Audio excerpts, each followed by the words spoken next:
XSFM입니다. IDWK 유승균 PD입니다. 20세기 중반 인류가 쌓아올린 가장 현실적인 바벨탑이었던 디트로이트의 몰락과 변화상은 우리가 가는 길이 꼭 우리 종족 전체를 위하는 이상적인 길은 아닌 것 같다는 회의를 던져줍니다. 이번 주 그것은 알기 싫다는 문학으로 기계문명 한복판에선 우리의 삶을 이야기하는 시간입니다.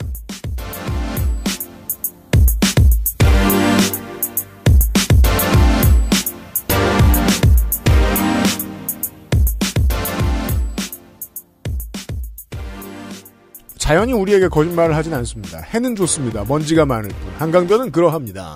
좋은 금요일입니다. 청취자 여러분. 윤세민 에디터가 옆에 있고요. 네, 안녕하십니까. 윤세민입니다. 네. 뉴노멀의 딜레마가 있습니다.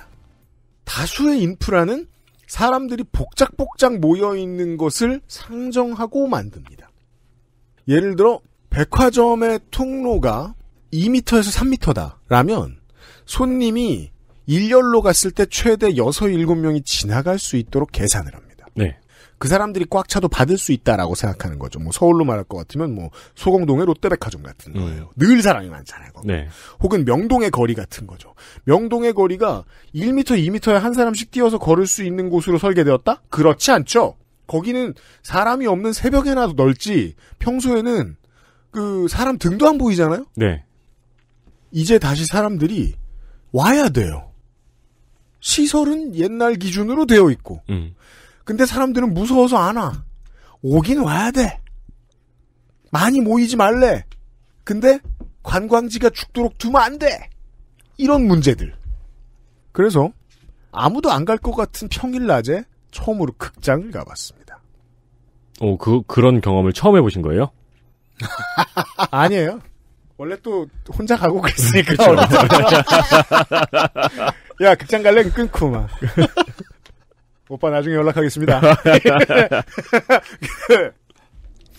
아니 저 둘이 갔죠. 네. 갔더니 되게 큰 관에 표를 직접 샀어요. 아무도 없을 거라 확신이 있으니까. 네. 직접 가서 단말기에 샀더니 중간중간에 X가 이렇게 예쁘게 나 있는 거예요. 거리 두기 하느라고.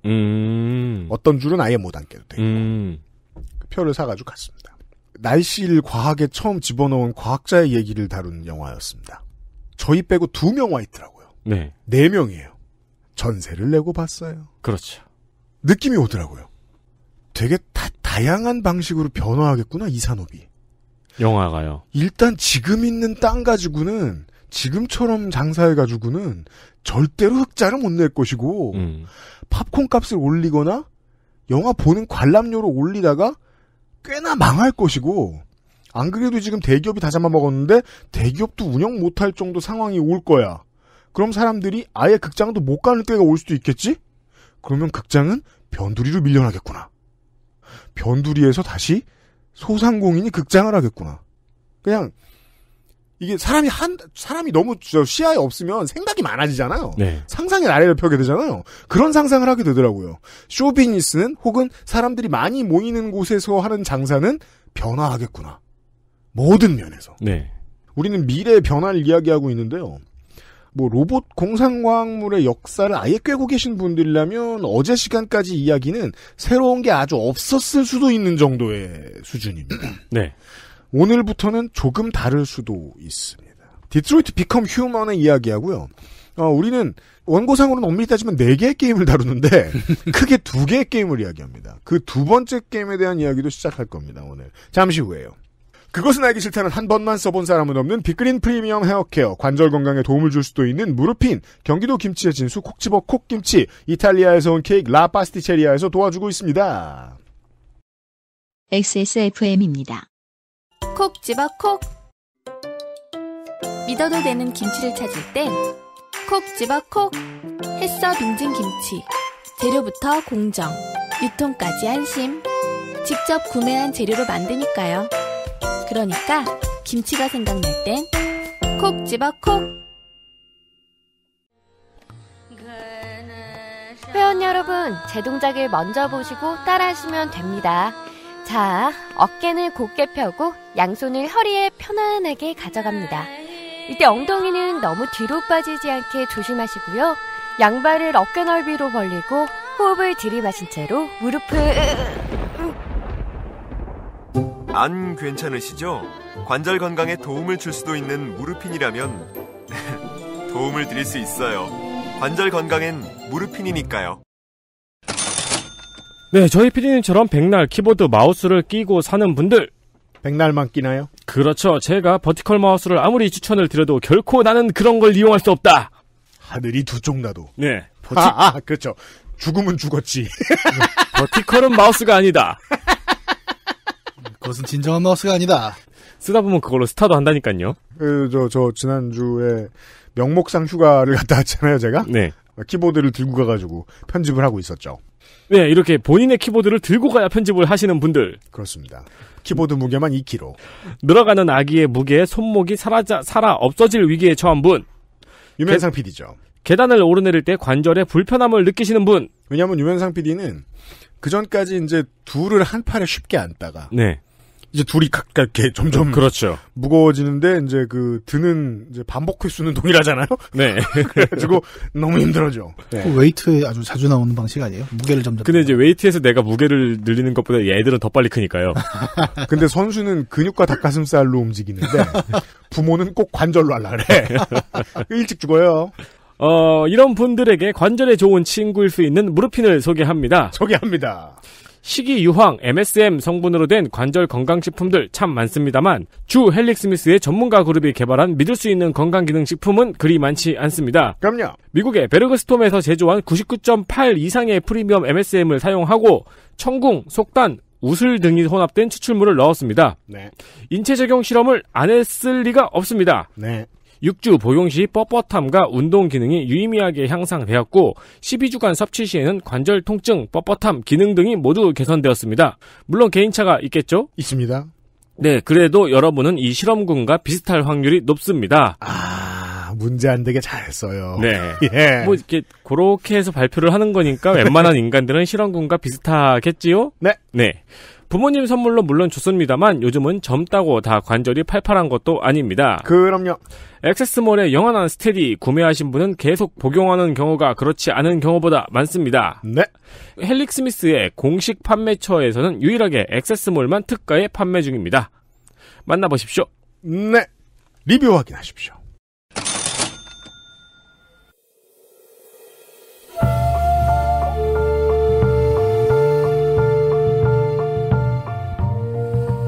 양서를 만나는 시간. 학회 문학관.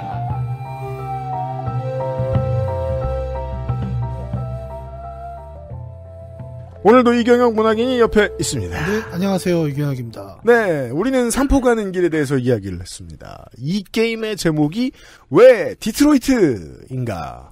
왜 비컴인가? 이제는 왜 휴먼인가를 이야기할 때입니다. 네. 왜냐면 주인공들은 다 휴먼 아니거든요. 네, 그렇죠. 디트로이트 얘기하고 비컴 얘기하면서 불량품 얘기를 했고 오늘 이제 마지막 휴먼이란 단어를 얘기하기 위해서 이제 게임 스토리를 좀 따라가 보려고 해요. 네. 전 시간에 카라 얘기를 했죠. 가사노동 안드로이드 카라. 네. 카라는 이제 불량품이 되면서 자기가 육아를 해야 하는 아이를 데리고 도망을 칩니다. 예. 뭐 아이랑 이제 워낙 그 라포가 형성이 되어 있는 상태예요. 네. 그래서 둘이서 도망치면서 끝까지 아이가 이제 이름이 앨리스인데 걔를 계속 보호하는 그 과정을 지켜 나갑니다. 그죠. 왜 주인 그 앨리스의 아버지에게 못되게 굴었느냐. 앨리스가 다칠까봐. 네. 그랬던 거니까 기왕 미쳐 자빠진 거 앨리스를 데리고 도망가야죠. 야, 놀랍네요. 네. 안드로이드가 아이까지 유괴를 했어요.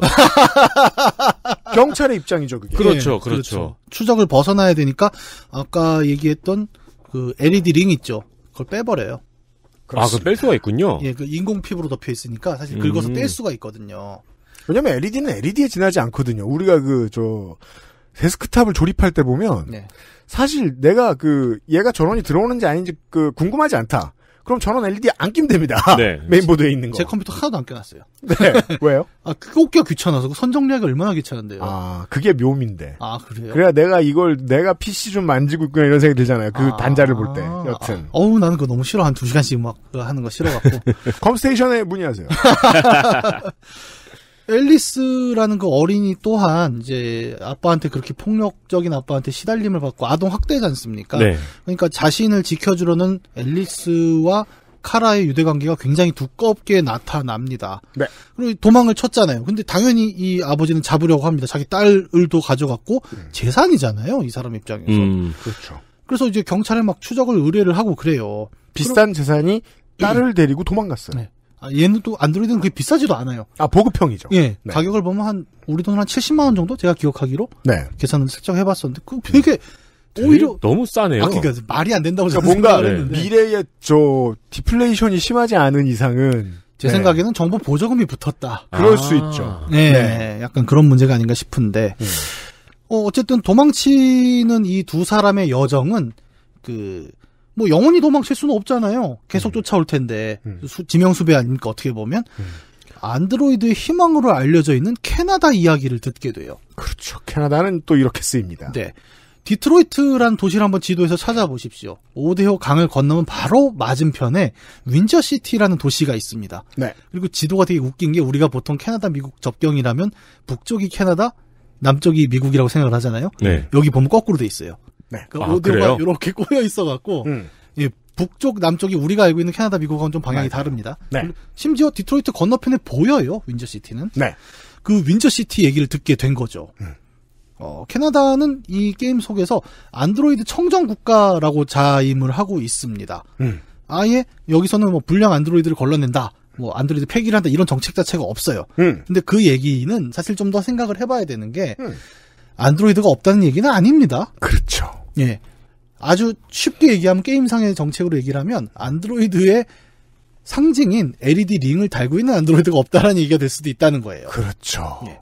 그래요? 그러니까 안드로이드의 뭔가 정치적 망명 장소로 쓰이고 있다는 뜻일 거예요. 네. 그거를 캐나다에서는 묵인해주고 있다. 뭐 묵인인지 아니면 아예 아무 생각이 없는 건지는 밝혀지지 않았습니다만 네. 그 안에 그러니까 캐나다는 안드로이드 청정 국가다라는 건 그러니까 두 가지 의미가 같이 있는 거예요. 우리는 안드로이드가 없어라고 얘기하는 것일 수도 있지만 안드로이드와 우리는 인간을 구별할 방법이 없어라고 얘기하는 걸 수도 있죠. 그렇죠. 네. 네. 그런 얘기를 하고 있는 게 캐나다 윈저시티고 그렇습니다. 그래서 모든 불량 안드로이드들이 그 얘기를 들으면 다 그쪽으로 도망을 치고 있는 거예요. 예. 그래서 이 카라와 앨리스 팀도 카라가 살아남으려면 어쨌든 캐나다를 가야 된다. 그래서 둘이서 그럼 캐나다로 도망가는 방법을 찾아보자. 네. 그러고 이제 캐나다를 향한 여행을 출발을 하게 되는 거죠. 게임 중반에 가면 카라는 앨리스와 함께 이제 그런 안드로이드들이 캐나다로 도피할 수 있는 과정을 도와주는 인물을 만납니다. 브로커가 있죠. 네, 여기 로즈라는 이름으로 나오는 중년 여성의 집에 도착을 하게 되는데, 네. 카라는 여기서 이제 카라처럼 도망치는 불량품 안드로이드들이 캐나다로 넘어가기 위해서 알선책을 만나고 강을 건너야 되지 않습니까? 그러면 이제 보트를 타겠죠. 네. 안드로이드는 참고로 설정상 낮은 온도에서 5분 내지 10분 이상 버티질 못합니다. 네. 사람보다 더 강하게 저체온을 받아요. 그러니까 강을 그냥 건널 수는 없는 거죠. 네. 그래서 그 보트를 찾는 동안 이제 잠깐 숨어 있는 일종의 뭐 은신처 같은 경우로 이제 로즈의 집이 쓰이고 있어요. 네. 여기서 이제 로즈 집에 머물면서 이런저런 이야기를 하다가 굉장히 재미있는 사실을 만나게 되는데 로즈는 인간이잖아요. 네. 근데 안드로이드를 왜 돕냐? 왜 돕지? 도대체? 그 얘기를 하는데 로즈가 그 얘기를 해요. 우리 선조도 비슷한 일을 겪었다. 로즈는 흑인 여성이거든요. 즉 안드로이드에게 미국이란 옛 흑인 선조들에게 짐크로우 사우스였던 거예요. 네. 그래서 북쪽으로 도망가는 걸 돕는 거예요. 북미 대륙에서 노스 이러면 캐나다죠. 네. 이 장면에서 우리가 이제 이 게임이 안드로이드라는 지금 윤세민 에디터 얘기한 대로 안드로이드라는 소재를 통해서 무슨 얘기를 하고 있는가가 강렬하게 드러나죠. 뭐 예전에도 한번 제가 얘기한 것 같은데 미국 흑인 운동에서 되게 중요한 역사로 자리하고 있는 지하철도 운동의 오마주입니다. 지난주에 아마 김이나 아저씨가 그 흑인 민권운동 얘기를 했었죠. 네. 네. 여기서 이제 하나의 소재가 조금 더 구체적으로 얘기할 수 있는 게 이 지하철도 운동이라는 거죠. 노예제가 과거 합법이던 이제 미국 남부에서 흑인 노예들을 빼돌려서 북부 혹은 이제 북부에서도 이제 도망노예 환송법이라는 게 통과가 된 이후부터는 그렇죠. 캐나다로 이 흑인 노예들을 옮기는 운동이 지하철도 운동입니다. 그리고 당시 이 지하철도 운동의 최종 종착지가 바로 캐나다의 윈저시티였어요. 왜 윈저인가? 네. 극 중에 로즈는 이 해리엇 터브먼이라는 지하철도 운동의 데모 같은 여성을 염두에 두고 만들어진 캐릭터입니다. 네. 이 지하철도 운동은 비단 이 게임에만 나오는 것이 아닙니다. 여러분이 PC 게임에서 해봤던 폴아웃 4에 보면 비슷한 안드로이드 인권의 이야기가 나와요. 거기서도 이제 신스라는 이름의 안드로이드가 나오는데 얘도 이제 인간하고 겉면으로 구별이 안 되거든요. 네. 그리고 인간들의 어떤 탄압을 피하기 위해서 도망치고 그런 도망을 도와주는 조직의 이름이 언더로드입니다. 네. 그리고 그 지하에 실제로 철도역을 사용하고 있는 비밀 아지트가 있고 그런 신스 안드로이드를 빼돌리고 있죠. 같은 얘기가 디트로이트 비컴 휴먼에서도 반복이 되고 있는 거고요. 그렇습니다. 카라가 이렇게 도망을 캐나다의 윈저시티로 방향을 잡는 동안 그 불량품 추적자 안드로이드 코너도 스스로가 불량품이 되느냐 혹은 안드로이드로 남느냐의 여러 갈등 속을 계속 헤쳐나갑니다. 경찰이죠. 네. 특히 이제 불량품 사냥꾼이잖아요. 네. 그 시점에서 불량품 안드로이드의 처한 현실을 보게 되는 거는 역으로 왜 불량품이 되는가를 여러 캐릭터 중에 가장 많이 그리고 적나라하게 보는 입장이 돼요. 플레이어 네. 입장에서는. 왜냐면 경찰인데 기계잖아요. 예. 그래서 현장 감식을 엄청 잘합니다. 네. 네. 어느 정도냐면 이제 안드로이드다 보니까 현장에 막 혈흔 같은 거 있잖아요. 손으로 찍어서 혀로 맛을 보면 성분을 알아내요, 얘는. 오, 아니 손으로 찍어서 혀로 맛을 보는 거는 옛날 형사물의 클리셰 같은 건데. 예. 그렇죠. 그걸 이제 화학 성분 분석을 하는데 옆에 있는 그 인간 형사 행크가 이 역겨운 자식 진짜 그거 좀 하지 마라. 그렇죠. 그런 얘기하는 장면이 나오기도 합니다. 이 코너가 계속 불량품을 사냥을 하면서 여러 가지 정보를 얻다가 아까 우리 지난 시간에 얘기했던 예리코라는 얘기를 잠깐 했었죠. 네.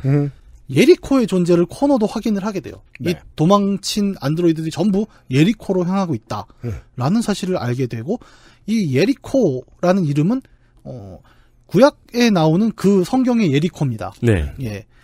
그 요새죠. 그러니까 최후의 항전하다 박살이 나죠. 그리고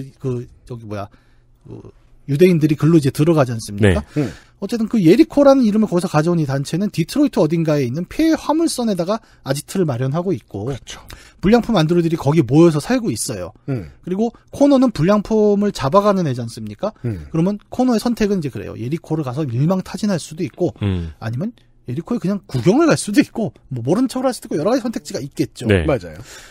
이 예리코가 어디인지를 찾아야 되잖아요. 코너 입장에서는. 근데 단서는 그냥 예리코라는 이름만 있을 뿐입니다. 그래서 이런저런 단서를 찾는 와중에 코너는 이 사이버라이프라는 안드로이드 공장의 설립자이자 사실상 뭐 모든 안드로이드의 조물주라고 할 수 있는 대표 캄스키라는 엔지니어를 만나게 되죠. 우리가 가장 직관적으로는 설국열차의 세계관에서 매우 쉽게 보여주는 것 중에 하나입니다. 저항의 핵심부와 억압의 핵심부는 서로 긴밀하게 연락하고 있어요. 네. 언제나. 그렇죠. 네. 캄스키를 찾아간 이유는 그거래요. 이 예리코라는 게 도대체 어떻게들 다 알고 있는 거지? 안드로이드들이? 그러면 뭔가 이걸 만든 사람은 뭔가 힌트가 있는 게 아니야? 라는 이제 의심을 코너가 한 거죠. 개발 단계에 이 메시지가 들어가 있던 거 아니야? 예. 그 의심을 충분히 할 수 있지 않습니까? 그래서 캄스키를 찾아가서 너 예리코 알지? 단서를 내놔. 내가 어디야 그거. 내가 가봐야겠어. 그랬더니 캄스키는 코너한테 내가 테스트를 하나 할 텐데 그 테스트를 통과하면 알려줄게. 라는 얘기를 합니다. 네. 캄스키는 뭐 미국 그 IT 쪽 재벌들이 평균적으로 갖고 있는 그 집을 갖고 있잖아요. 그 수영장 딸린 저택. 네. 그 수영장에서 막 헤엄치고 있는 막 사람들인데 다 안드로이드예요. 예. 그 여러 안드로이드 중에 클로이라는 애가 있습니다. 그러니까 거의 초창기 버전이고 거의 자기 비서처럼 데리고 있는 여성 안드로이드인데 총으로 쟤를 쏴 죽여.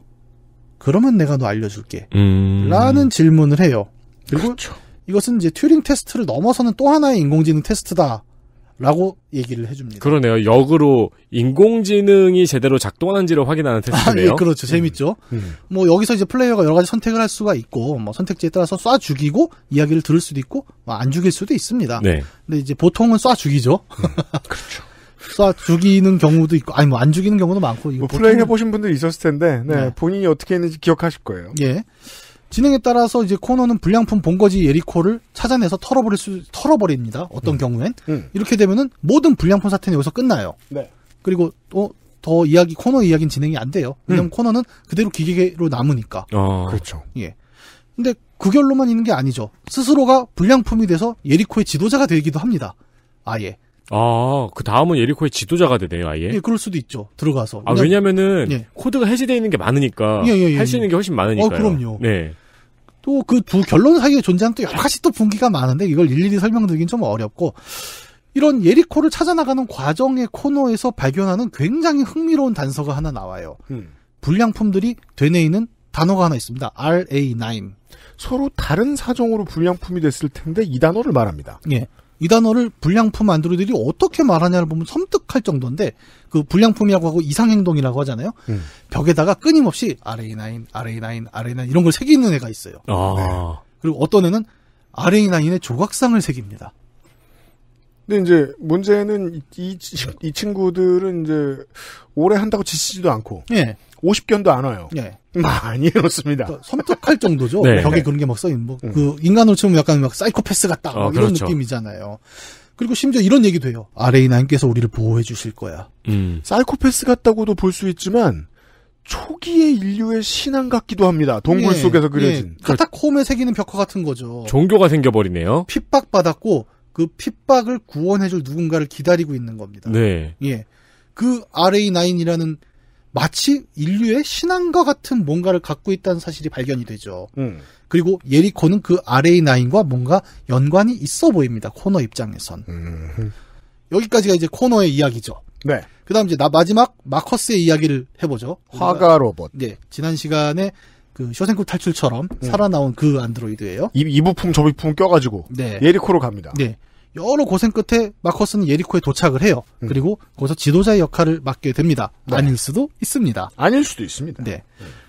마커스. 지금부터 말씀드리는 모든 것은 아닐 수도 있습니다. 예, 아닐 수도 있어요. 이거 우리가 이거를 다 못 따라갑니다. 분기를. 네. 너무 많아요, 분기가. 그리고 이 마커스가 이때의 선택까지 플레이해보신 분들은 그래도 제가 아는 한은 거의 다 두 번쯤 클리어합니다. 그쵸. 다른 선택이 궁금해서. 그쵸. 마커스는 예리코에 도착해서 좀 더 이제 큰 역할을 맡으면서 나머지 두 캐릭터 있죠? 카라, 애를 데리고 도망치는 카라, 네. 불량품 사냥꾼 코너와 달리 극에서 굉장히 좀 큰 역할을 맡게 되는데 이 예리코를 이끌고 무장혁명을 일으킬 수도 있어요.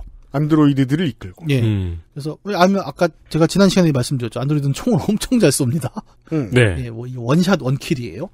뭐 그런 점을 활용해서 디트로이트 전체를 아예 무력으로 장악하는 선택을 할 수도 있고, 네. 아니면 굉장히 평화적인 메시지를 통해서 여론전을 시도하면서 안드로이드의 해방을 이야기할 수도 있게 됩니다. 그냥 비폭력 가두 시위냐, 예, 아니면 싸움이냐. 네. 뭐 요 두 가지만 또 있는 것도 아니에요. 또 그 사이에 네, 맞아요. 엄청 많은데, 그리고 이 결과는 후반부에 나머지 두 캐릭터가 처한 상황에 또 굉장히 큰 영향력을 주기도 할 정도로, 네. 그러니까 사회 전반의 분위기를 바꾸는 역할을 이제 마커스를 통해 플레이를 하게 되죠. 그렇죠. 이렇게 세 캐릭터의 이야기가 점점 마지막으로 치닫고 있지요. 예리코라는 곳에서 지도자가 된 녀석이 있고, 예리코를 찾아가서 이것을 절멸시킬 것인가 말 것인가 고민하는 애가 있고, 윈저시티로 도망가는 애가 있습니다. 여기서 나타나는 거는 이제 불량품이라고 우리가 불렀던 그 개념의 의미가 인간의 시선에서만 일컬어지는 개념이라는 점입니다. 자본주의의 시선이죠. 네. 인간 입장에서 불량품은 말 안 듣는 로봇입니다. 근데 게임을 진행하면 할수록 안드로이드의 시점에서 우리는 플레이를 하잖아요. 네. 그러면 불량품이 되는 안드로이드라는 것은 다른 의미가 더 강해집니다. 뭐냐? 자아의 발현이죠. 네. 그렇죠. 내가 나를 알게 되는 순간인 겁니다. 자신의 안위를 걱정하기 위해서 처음 불량품이 돼요, 대부분. 그건 나의 존재를 알게 됐다는 거고, 그 안위는 점점 확장돼서 나라는 개인의 자신을 넘어서 우리라는 그룹의 안위에 대한 걱정으로 발전을 합니다. 그렇죠. 그게 마커스가 지도하는 예리코의 입장이죠. 네. 커뮤니티가 됩니다. 네. 그냥 쌓여있는 기계들이 아니라. 네. 그래서 자아를 깨달은 안드로이드라는 것은, 단순히 개인의 문제, 개인이 어떤 한 안드로이드가 불량품이 되어간다는 그 개념은 안드로이드 입장에서 보면은 자아를 가진 인간이 되어간다라는 것이 이 게임의 메시지에 굉장히 강하게 드러나거든요. 네. 그래서 휴먼인 거죠. 종교적 귀결입니다. 네. 혹은 이제 그 종교 문화적 귀결이랄까요? 인간은 결국 인간을 창조해내게 될 것이다. 네. 그들이 그렇게 신이 할 것이다라고 얘기를 많이 써놨던 건 지가 하고 싶어서였다. 3명의 주인공 캐릭터가 전부 그 자아 발현이라는 개념을 통해서 불량품이 되었다고 설명을 드렸죠. 자아 발현의 3가지 영역이 각각 상징이 되죠. 카라, 가사로 노동 카라는 인간이 인간다움을 영위하기 위한 최소한의 공간이었던 가정, 그리고 그 가정을 이루는 가족을 위한 가사 노동에서의 자아 발현이었습니다. 불량품 사냥꾼 코너는 공적이고 사무적인 공간의 활동, 노동을 통해 뭐 급여 생활까지는 아니겠지만 네. 직장에서의 업무, 노동, 일하는 자아를 통한 자기 실현을 계속 보여주고 있었어요. 예술가 로봇 마커스는 그런 조건의 바깥에 먹고 사는 문제, 노동의 문제 모든 조건의 바깥에서 발휘되는 창의성을 가진 자아로서의 자기 실현을 의미합니다. 네. 그리고 이런 새 안드로이드가 불량품 혹은 인간이 되어가는 과정들은 궁극적으로 게임 후반부에 발생하는 아주 거대한 사건을 통해서 우리에게 이런 질문을 던지는 거죠. 자아를 각성한 존재를 우리는 어떻게 대우해야 할까?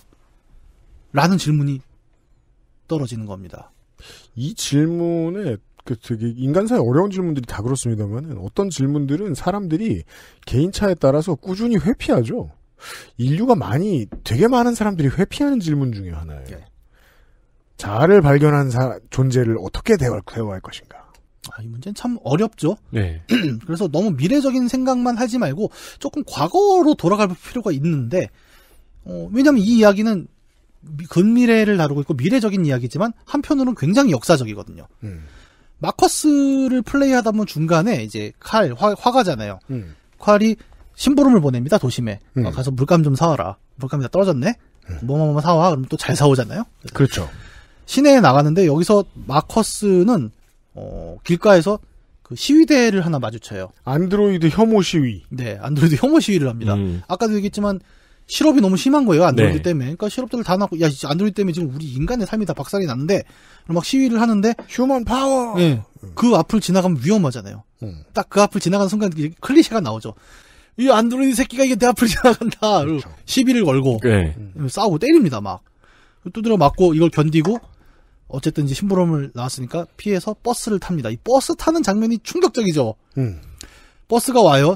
자동으로 오는 전기버스겠죠. 그러면 네. 버스를 딱 타면, 인간이 타는 공간과 안드로이드가 타는 공간이 구분되어 있습니다. 와. 그렇죠.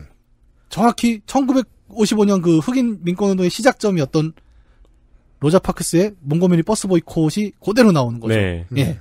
물론 여기서 마커스는 항의하지 않습니다. 네. 근데 이 장면에서 제가 정말 놀랬던 건 그 안드로이드의 표정이었어요. 그러니까 정말 로봇 표정을 하고 탑니다. 네. 그리고 안드로이드는 유니폼을 입거든요, 원래는. 그렇죠. 근데 마커스는 이제 화가가 쓰는 특수 로봇이니까 유니폼을 아니고 청바지 입고 다니는데 그 마커스 혼자 거기 딱 그 안드로이드 타는 자리에 서 있는 거예요. 그리고 다들 차렷자세로 서 있는 데서 안드로이드는 그 마커스는 주변을 둘러보죠. 그렇죠. 예. 굉장히 좀 의미가 컸던 장면이에요. 네. 그래서 디트로이트 비컴 휴먼 이 게임은 한편으로는 요즘 한참 얘기 나오는 그 블랙 리브스 매터가 거론되는 지금 시점의 이야기이기도 하다는 겁니다. 안드로이드와 인간의 문제는 뭐 표면적이지만 그 갈등의 배경에는 차별이라는 동일한 사회적 원리가 작동하고 있다는 거죠. 지금 보면. 그렇죠. 예. 다른 문제지만 네. 사회적 원리는 동일하다. 예. 특히 이제 최종 엔딩이 평화적인 엔딩으로 게임이 흘러갈 때 굉장히 이 장면이 이제 두껍게 나타나는 부분은 아까 얘기했지만 이제 폭력 혁명을 할 수도 있고 심지어 핵폭탄도 터뜨릴 수 있습니다. 네. 근데 그런 걸 다 거부하고 평화적인 어떤 여론 선전전으로 흘러갈 경우에 막판에 이제 군인들한테 포위가 되거든요. 다 죽고. 마지막 지도자들이 궁지에 몰렸을 때 합창하는 노래가 있어요. 그 Hold on just a little while longer라는 이제 가스펠풍의 노래인데. 그렇습니다. 실제 미국 여러 시위에서 이제 평화 시위를 상징하는 곡으로 많이 불리는 곡이고, 이제 가사 자체를 아마 인터넷에서 찾아보시면 알겠지만, 이제 끝까지 견뎌라, 해방의 그날까지. 라는 이야기를 굉장히 잘 풀어내는 노래예요. 네. 그리고 되게 극적입니다. 거의 노래를 부르는 장면까지 도달하는 그렇습니다. 장면이 꼭 한번 뭐 영상이라도 보시면 좋을 것 같은데 이 장면을 통해서 이 게임은 그러니까 지금 이 안드로이드 차별 혹은 자아를 깨달은 안드로이드를 어떻게 대할 것이라는 질문에 대해서 뭐 스스로 답을 했다기보다는 이게 미래의 이야기겠니? 아니면 과거의 이야기겠니? 혹은 우리 시대의 이야기겠니? 라는 질문을 던지는 거죠. 네. 그렇죠. 예. 우리 시대도 여전한 차별의 문제인 거고, 동시에 앞으로 다가올 새로운 시대에는 예전에 뭐, 흑인, 성소수자, 아시안, 이런 종류의 소수자뿐만이 아니라 더 많은 카테고리의 소수자 문제가 우리 앞에 닥칠 거야라는 질문이 복합되어 있는 겁니다. 왜냐하면 모든 소수자 문제는 똑같은 배움이라고 하더라도 늘 새로운 챕터, 새로운 교과서가 필요합니다. 하나의 차별에 문제를 느끼고 이것에 저항해서 평생 산 사람이라도 다른 차별은 아무렇지도 않게 하는 가해자가 되는 모습을 우리는 얼마나 쉽게 보나요? 네. 그래서라도 더더욱이 말입니다. 그렇죠. 그래서 디트로이트 비컴 휴먼이라는 게임의 주제는 휴머니즘이지만 우리가 일반적으로 얘기하는 휴머니즘보다 훨씬 무거운 의미죠. 휴머니즘은 인간 자신을 위한 이념이지만 그 휴먼의 범주가 어디까지냐? 라는 질문 앞에서는 굉장히 말문이 막힙니다. 네. 이거는 뭐 어렵죠. 그러니까 뭐 흑인, 히스패닉, 아시안, 장애인, 성소수자, 이주노동자 뭐 여튼 주류가 아닌 너무 많은 존재들을 놓고 봤을 때 우리는 휴머니즘의 범주라는 개념으로 봤을 땐 지금까지 그 휴먼이라는 범주를 확장하는 역사이기도 했어요. 어떻게 보면. 근데 우리가 지금까지 거론했던 소수자 이상으로 뭔가 자아를 가진 혹은 인간이라고 불릴 수 있는 어떤 그 개념이 확장됐을 때 우리는 그걸 또 어떻게 받아들일 것이라는 질문은 미래적이라는 겁니다. 네. 그러면서 과거에 우리가 겪었던 거랑 크게 맥락이 다르지 않아요. 네. 이 질문은 그래서 그러면 휴머니즘이라고 했을 때 예를 들어 뭐 쉽게 말해서 이래 봅시다. 우주로 진출했는데 외계인을 만났단 말이에요. 근데 외계인이 정말 맛있는 우유를 짜주는 가축인데 사람처럼 말을 하고 대화를 하고 사람과 의사소통이 됩니다. 얘는 그러면 가축인가요? 인간인가요를 이제 구별을 해야 되는 거예요. 언젠가는.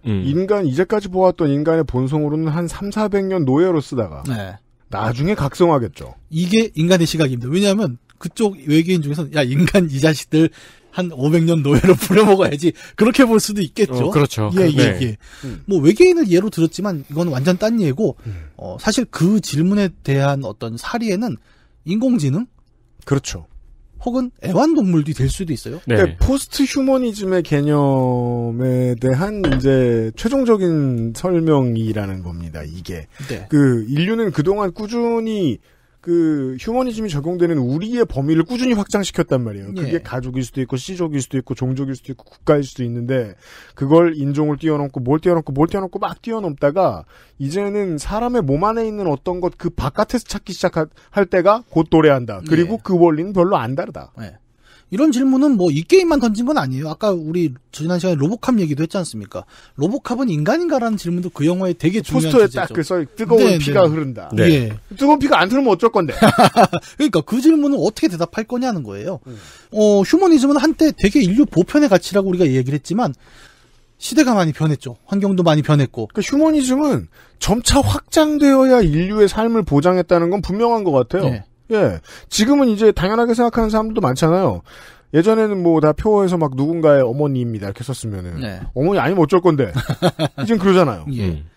휴머니즘이 휴머니 아닌 존재 앞을 맞닥뜨렸을 때 사실 휴머니즘은 일종의 자민족 중심주의가 될 수도 있다는 거죠. 그렇죠. 그리고 저는 그 대표적으로 요즘 이제 우리 현실에 나타나는 것이 이제 반려동물의 문제라고 생각을 해요. 어디까지를 인간의 반려자로 볼 것인가는 아직도 논란이 뜨겁죠. 그렇죠. 지금 우리가 결론 내릴 수도 없는 문제라고 생각을 합니다. 그럼요. 네. 반려동물의 이야기는 조금 더 근미래로 간다면 아마 인공지능을 통해서 인간과 얼마나 유사할진 모르겠지만 그 비슷한 수준의 존재를 만났을 때 또 한 번 이야기가 될 수 있을 겁니다. 신기한 거는 이제 이런 주제를 게임이 풀어나가는데 안드로이드라는 개체가 중심이 서 있잖아요. 시점의 중심. 우리는 안드로이드를 플레이하니까 게임에서. 안드로이드는 당연히 알고리즘에 의해서 어떤 선택을 하고 판단을 하겠죠. 하지만 이 게임의 안드로이드의 선택을 결정하는 것은 시나리오가 아니라 플레이하는 존재, 즉 우리 자신, 인간이라는 점입니다. 이게 참 재밌죠. 그래서 되게 재밌는 상상을 해볼 수가 있는 거예요. 불량품 사냥꾼 코너가 추적하면서 발견했던 RA9이라는 종교 같은 개념이 있었죠. 이 RA9이 뭐냐는 게임이 끝까지 얘기를 안 합니다. 일종의 맥거핀으로 남아요. 안 나옵니다. 그래서 여러 가지 해석들이 가능한데 저는 개인적으로 이 RA9이 바로 플레이어다라고 생각해 볼 수 있다고 생각을 합니다. 차라리 알고리즘에서 움직여야 한다, 안드로이드가. 라고 하면은 이거는 게임으로 만들지 않고 영화로 만들었어야 맞아요. 영화로, 왜냐면, 안드로이드인데 왜 사람이 플레이를 해? 이게 애초에 말이 안 되는 모순이잖아요. 근데 굳이 인터랙티브 서사 게임으로 이 이야기를 풀어갔다는 것은 이 마치 일종의 바이러스 혹은 외부 개입 같은 이제 그런 요소잖아요. 지금 RA9이라는 불량품이라는 게. 네. 그런 식으로 플레이어의 의지가 지금 개입하고 있다는 거 좀 메타적으로 서술하고 있는 건 아닌가. 그렇게 해석을 한다면 이 RA9을 통한 안드로이드의 해방과 구원은 플레이어의 개입을 통해 완성된다. 뭐 이렇게 해석을 해볼 수도 있을 겁니다. 그러면 왜냐하면 여기서부터는 스포 음악을 깔아야 되나? 뭘 해야 되지? 뭔가 시그널 같은 게 쭉 나가면 경고문 같은 게 나가지 않을까요? 근데 제가 이경혁 작가한테도 제가 고민을 얘기했습니다만 요파시에는 버그코어 경고문이 있어요. 네. 조의 아파트에 친구들이 떠드는. 근데 다른 스포용 사운드는 제가 못 만들겠네. 고민해볼게요.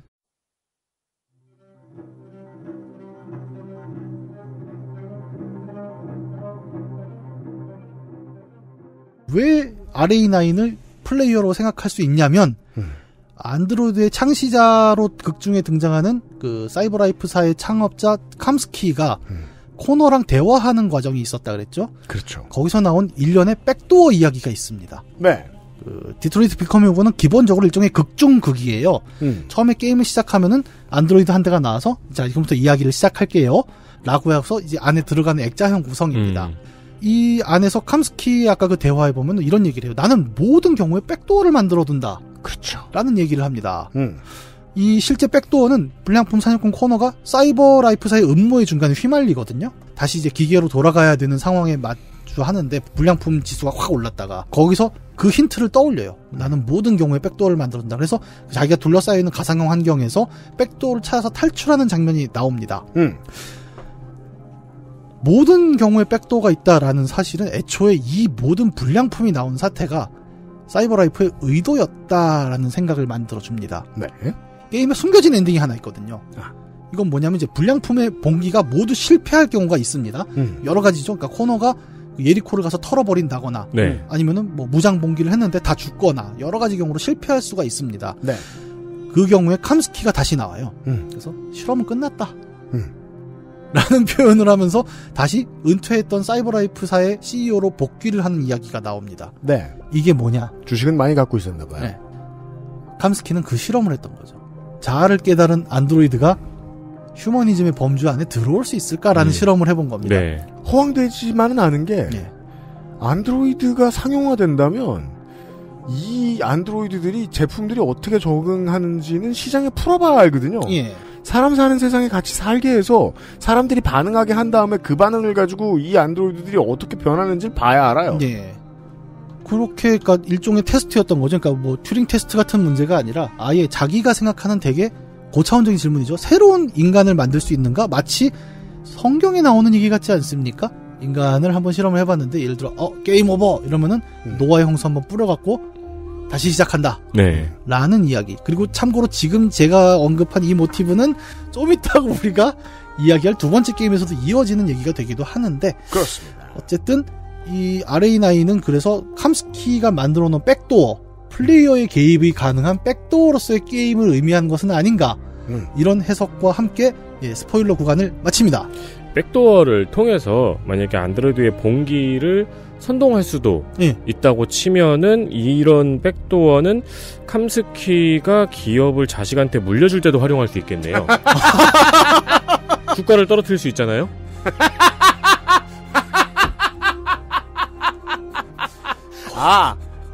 순환 출자하는 대신에 그렇죠. 이제 플래그십 회사의 주가를 확 떨어뜨리는 거야. 그렇죠.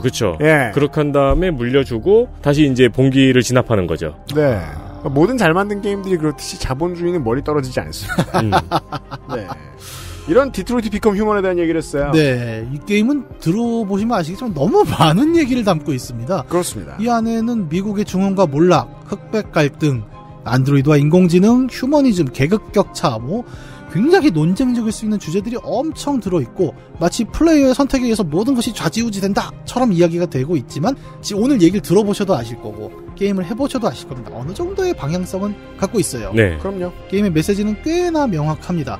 다만 이제 저는 최근에 미국에서 발생하는 어떤 지금 인종 문제, 흑인 차별의 문제가 하필 또 이렇게 겹치는구나라는 생각은 많이 들어요. 그러니까 이 게임이 2018년에 나왔다 그랬잖아요. 그 당시에 플레이했을 때의 느낌과 지금 미국에서 플로이드 사태 터진 이후에 이 게임을 다시 했을 때의 느낌은 또 굉장히 다릅니다. 네, 그렇습니다. 저도 이번에 그 원고 정리하면서 다시 플레이 내용들 정리를 하다가 이게 완전히 다르게 다가오네라는 느낌을 많이 받았거든요. 그러셨군요. 그래서 미래의 이야기가 아니고 한편으로 과거이며 한편으로 현재이다 라는 생각으로 좀 이 게임을 다시 보게 되네요. 예. 알겠습니다. 저희들은 광고를 듣고 와서 이번 주에 두 번째 게임을 만나보도록 하겠습니다. 첫 번째 이 디트로이트 비컴 휴먼만 해도요. 보는 순간부터 이런 류의 해석들을 사실상 강압하는 수준의 작품이었는데 잠시 후에 나올 작품은 좀 달라요. 많은 게이머들에게는 스토리보다 사냥으로 그렇죠. 더 익숙한 작품을 잠시 후에. 저는 사실 플스4 게임 중에서는 이 게임이 제일 재밌었어요. 네, 이 게임이 제일 인생 게임이었어요. 잠시 후에 만나보시죠. XSFM입니다.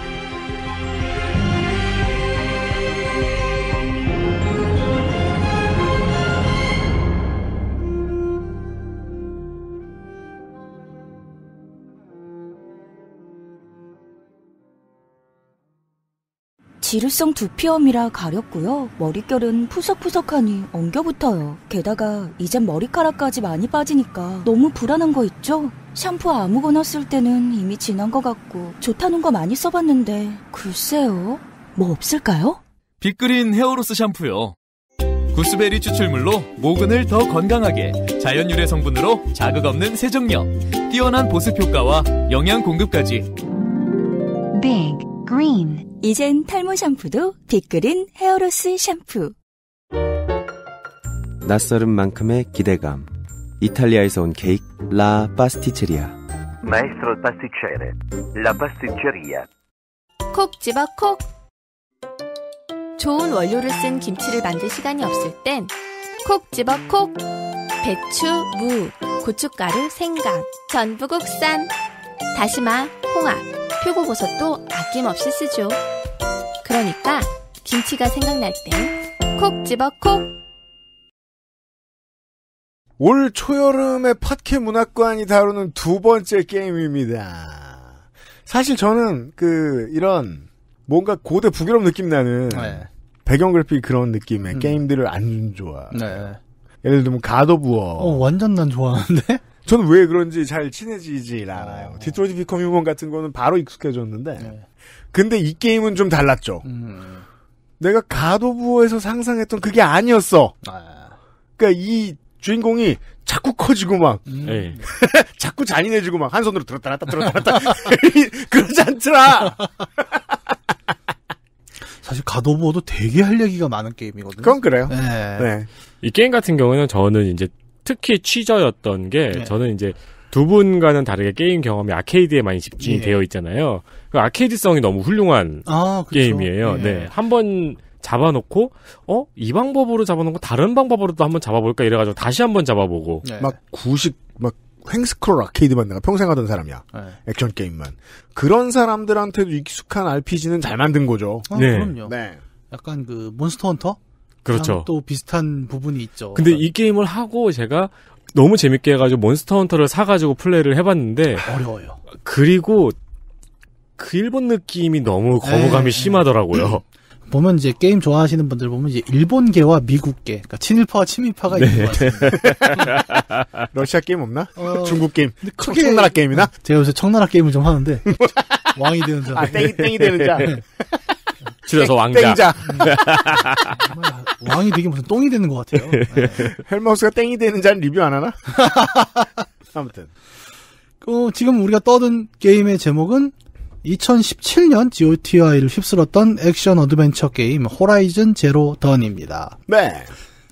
앞서 얘기했던 디트로이트 비컴 휴먼이 이제 좀 드라마틱한 서사의 중심이 있었다면 호라이즌 제로 던은 좀 더 액션성이 굉장히 충실한 게임이죠. 우리가 전통적으로 콘솔 기반의 액션 어드벤처 게임이다라고 하면 떠올릴 수 있을 이제 그런 형식의 구성을 갖고 장르 문법에 굉장히 충실한 게임입니다. 네. 그렇죠.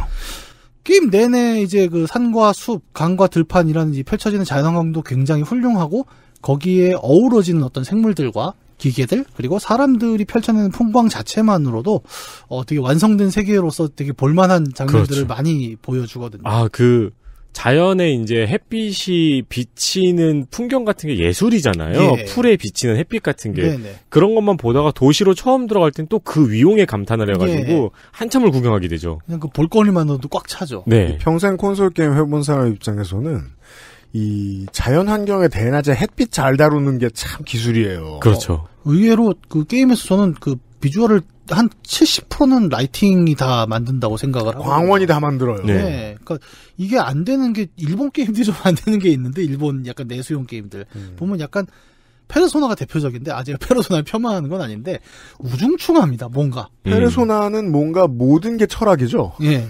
그래서 그래픽도 철학이에요. 페르소나는 나중에 한번 제가 꼭 다룰 예정인데 그거는 매체 철학 얘기예요. 게임 자체가. 네. 뭐 그 얘기는 나중에 한번 하고. 그 얘기는 김민아한테 시켜도 잘할 거야. 그럼요. 예. 별 알맹이가 없어요. 거기는 약간 친일파잖아요. 그렇죠. 예. 인정해요 본인이. 정치도 약간 친일파. 아니구나. 자민당 좋아해요. 네. 너무 잘 알아요. 어쨌든 뭐 우리가 게임 방송이 아니기 때문에 이제 그 그래픽 이런 얘기 한참 할 건 아니고. 네. 그 중요한 건 이제 그 되게 잘 만들어진 전투씬과 전투씬 사이를 되게 정밀하고 유기적으로 엮어가는 그 스토리 라인. 네. 그리고 이런 되게 게임에 보면 거대 로봇들이 나온단 말이죠. 그 거대 로봇에 활로 맞서는 주인공 전사의 이야기를 설득력 있게 만들어내는 배경이 뭘까에서 나오는 그 세계관 그리고 설정. 오늘 이제 그런 얘기를 좀 하다가 결국 따라가 보면은 이제 게임 얘기가 아니죠 또. 예, 오늘날 무엇이 이 상상을 가능케 했는지라는 질문에 좀 도달을 해보려고 합니다. 그렇습니다. 게임을 하다 보면 어느 순간부터는 테어블래스트 화살만 쓰게 되죠. 예. 일단 게임의 기본 세계관을 한번 말씀드려보죠. 기본적인 배경은 대자연이 살아 숨쉬는 어떤 그 산과 들판 속에 있는 부족 사회입니다. 대자연이에요? 처음 시작하면 주인공이 한 소녀가 있어요. 되게 어린 소녀가 막 왕따를 당하죠. 네. 그러다가 쫓기다가 어디 굴러 떨어집니다. 그냥 사람들 보면 이제 가죽옷 입고 활 들고 창 들고 막 이렇게 대충 뭐 고대 부족 사회쯤이 될 것 같은데 주인공이 떼굴떼굴 굴러서 어디 동굴에 떨어졌는데 뭔가를 주워요. 네. 하얀색 약간 플라스틱 같은 느낌이죠, 뭔가? 그거를 삼각형으로 돼 있는 건데 이걸 주워다가 귀에다 살짝 꽂습니다. 근데 꽂자마자 놀라운 광경이 펼쳐지죠. 갑자기 찌릭찌릭하는 막 우리가 알고 있는 그 현대 디지털 인터페이스 같은 게 막 펼쳐지더니 갑자기 내가 손오공이나 T800이 됩니다. 네. 주인공 눈앞이 확 바뀌어요. 네. 뭔가 마치 T1000이 보는 그 화면. 그렇죠. 예, 그런 게 나타나면서 아이언맨이 돼요. 네. 마치 우리가 요즘 말로 하는 그 증강현실. 네. 혹은 조금 옛날에 얘기했던 드래곤볼의 스카우터. 그렇죠. 같은 걸 끼고 있는 느낌을 딱 준단 말이죠. 그거 보고 처음에 스카우터라고 말하고 싶으면 입 다무세요. 누가 듣고 있으면 친구 다 잃어요. 근데 이제 뭐 안 해보신 분들은 자비스보다 조금 더 신식이에요. 예. 훨씬 더 신식이야. 그렇죠. 말도 잘해요. 또 듣다 보면. 아니 근데 활 쏘고 창 던지는 사회에서 이게 무슨 홀로렌즈가 나오는 게 말이 되느냐. 호라이즌 제로돈의 시대는 고대 사회이지만 우리가 알고 있는 그 고대 사회가 아닙니다. 그렇죠. 시간대로 설명을 하면 대략 지금 우리가 사는 문명으로부터 1000년 뒤의 미래의 이야기예요. 네. 미래가 오히려 지금보다 좀 자연 친화적인 경우는 우리가 뭐 만화 미래소년 코난에서도 영화에서도 많이 보고요. 예. 그러니까 우리 인류가 이루어 놓은 지금까지의 문명이 어떤 것을 계기로 한번 와장창 무너지고 난 다음에 인류가 새로 시작한다는 내용의 그림. 네. 인류가 아니라 원숭이가 시작하는 영화도 있고요. 그런 거. 그렇죠. 도망가다 보면 막 자유의 여신상 나오고 막 그렇죠. 네. 예. 이건 스폰데? 다 보셨지 뭐. 프리퀄 영화 몇 개가 개봉을 했는데요, 이게. 이 얘기를 드리는 건 오늘은 굉장히 스포가 큰 게 많습니다. 네, 스포 주의하십시오. 네. 뭐, 아예 앞부분엔 없어요. 경고만 드릴 거예요. 내일부터가 다 스포예요. 네. 네. 이 1000년 뒤의 세계는 뭔가 알 수 없는 이유로 인해서 지금의 우리 현대 문명은 이미 싹 멸망을 했어요. 네. 김성모 만화가의 표현대로 대충 세계가 한번 멸망한 뒤. 그렇죠. 이야기입니다. 왜 대충인지는 아직도 미스테리죠. 멸망의 2대 클리셰죠. 대충 세계가 멸망한 뒤하고 이제 그리고 지구는 멸망했다. 그렇습니다. 멸망은 했다. 네, 어쨌든 멸망했습니다. 그리고 멸망에서 살아남은 몇몇 사람들이 간신히 대를 이어오면서 이제 다시 인류 사회가 조금 구축이 된 즈음인 것 같아요. 그 힌트를 몇 가지를 주죠. 이 네. 포커스를 줍는 곳도 네. 장소도 이제 옛날에 여기 인류 문명이 있었네 싶은 장소고 예. 등장인물들의 옷, 가죽 같은 거를 꿰매는 옷을 자세히 보면 중간중간 카본 같은 조각을 엮어놨어요. 예. 그 갑옷 같은 조각들 보면은 네. 탄소 섬유가 엮여 있다. 예, 뭔가 우리에게 익숙한 소재들로 기워 붙인 것들이 나오죠. 네. 예. 아니 가죽이나 나무나 뭐 청동이 아니라 네. 카본이야? 딱 봐도 알아요, 진짜. 이건 뭔가 신소재다. 네. 근데 아무 생각 없이 보면 예. 그래픽 구리구만 이러는 사람들이 있어요. 처음에는 뭐야 저게 이러면서 TV를 좀 해상도 좋은 걸 쓰셔야 됩니다. 네. 아까 그 주인공 소녀가 주운 작은 장비도 아마 그래서 그 1000년 전에 기술 문명이 뭔가 만들어놨다가 남긴 거겠죠. 그렇죠. 일종의 유물일 겁니다. 호라이즌 제로던의 세계는 그런 시간대입니다. 그 들판을 나가보면 확 오는데 이 세계의 야생위에는 그 동물들만 있는 게 아니에요. 그 쿵쿵거리면서 걸어다니는 거대한 기계 야수가 이 세계의 중심에 있습니다. 걔는 딱 봐도 기계예요. 예. 기계가 마치 자기가 야수인 것처럼 야수의 탈을 쓰고 네. 풀도 뜯어먹고 그렇죠. 뭐 사냥도 하고 이렇습니다. 풀을 뜯어먹어요. 예. 흙도 파먹어요. 맞아요. 엄마제 흙 먹어도 아니고 네. 막 흙을 파먹는단 말이에요. 별게 다 있어요. 콧불소처럼 생긴 놈도 있고 공룡처럼 생긴 놈도 있고 공룡처럼 생긴 놈을 엄청 보게 되죠. 보통. 그렇죠. 그렇죠. 예.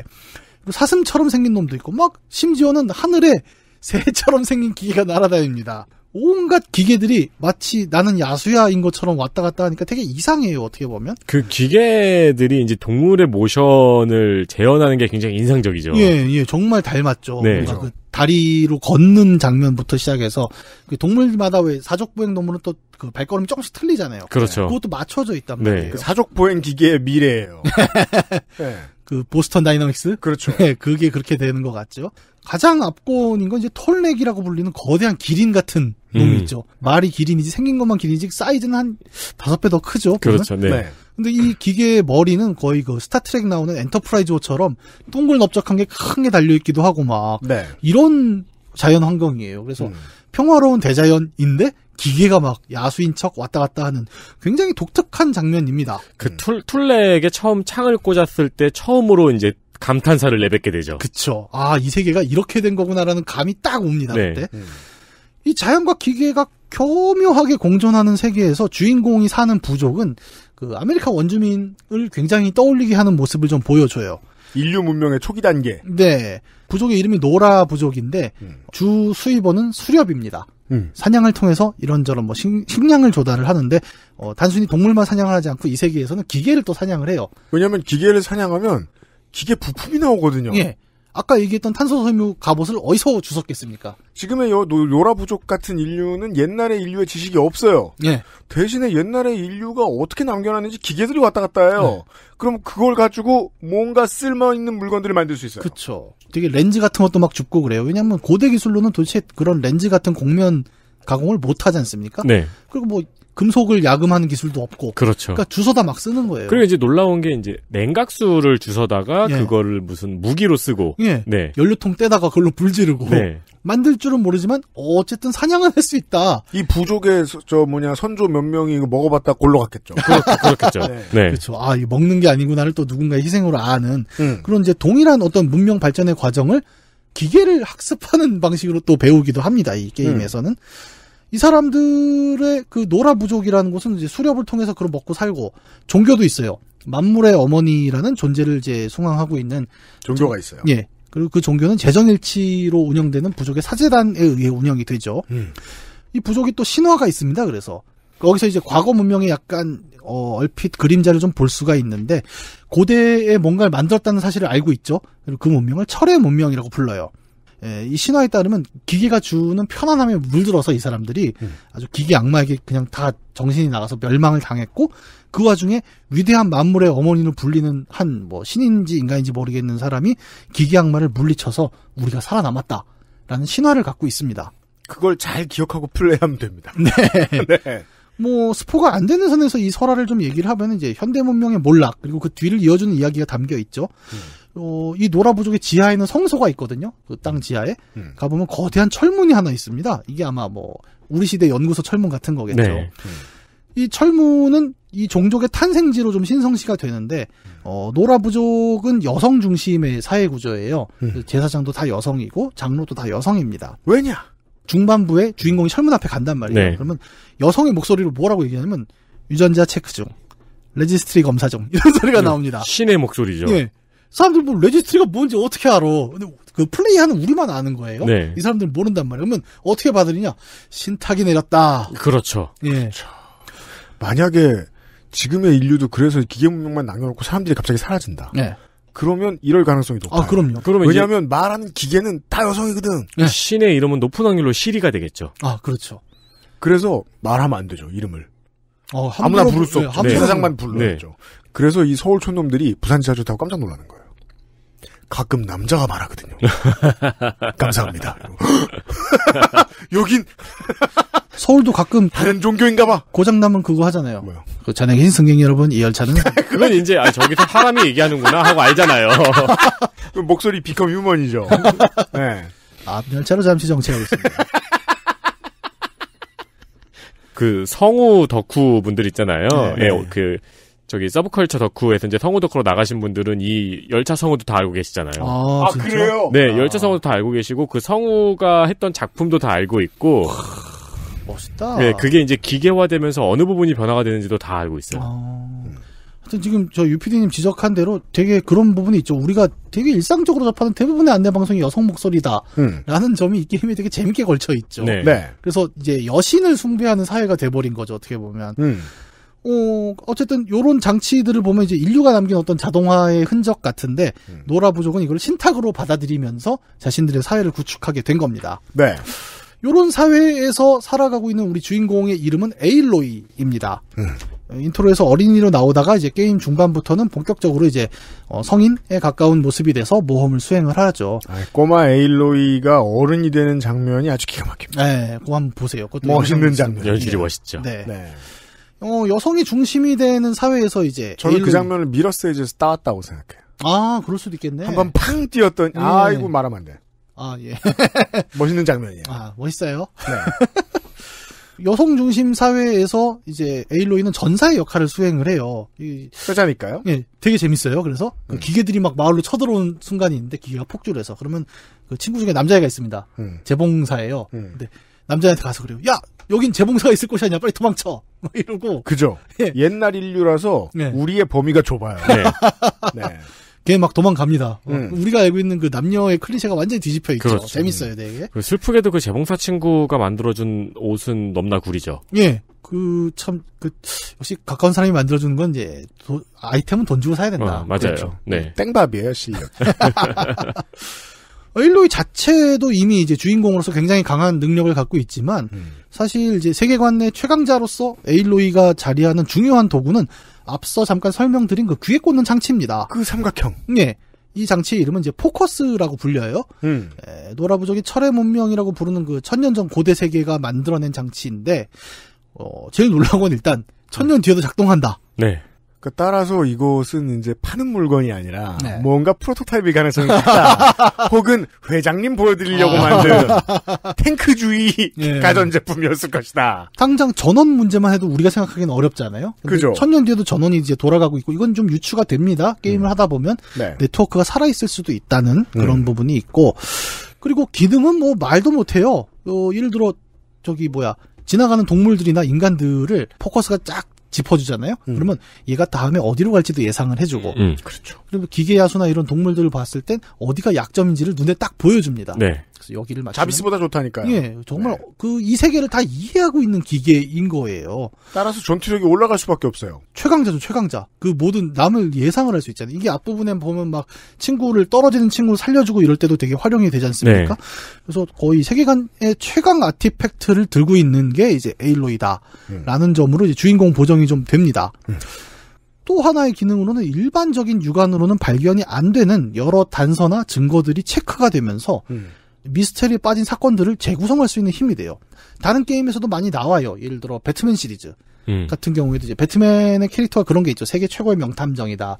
근데 그런 배트맨의 수사를 도와주는 이제 장비들이 있는데 이제 그거랑 똑같은 기능을 이제 보여줍니다. 그리고 제일 무서운 건 이제 고대 유적에 다가가면 이제 놀라운 일이 벌어지는 거예요. 아까 잠깐 얘기했잖아요. 네. 이 포커스를 차고 들어가면 정말 다 연동이 되는 거죠. 네. 그래서 고대 유적 안에 있는 어떤 뭐 오디오 장치 이런 거 옛날에 오디오 장치 모르잖아요. 이 사람들은 이 시대 사람들은. 네. 근데 이 포커스를 차고 가면은 거기에 녹음되어 있는 오디오 로그들이 나와요. 그렇죠. 텍스트 로그들도 나오면서 클라우드가 1000년째 살아있던 거예요. 예. 심지어 RF 태그가 돼 있죠, 지금. 네. 그렇죠. 예. 뭐 우리가 알고 있는 기술들이 다 살아 있습니다. 여기서 하나 이제 얘기를 드리면 이 네트워크가 살아 있다는 게 어떻게 증명이 되냐면 아까 잠깐 윤세민 에디터 얘기한 톨렉이라는 거 기린 같은 거대한 거.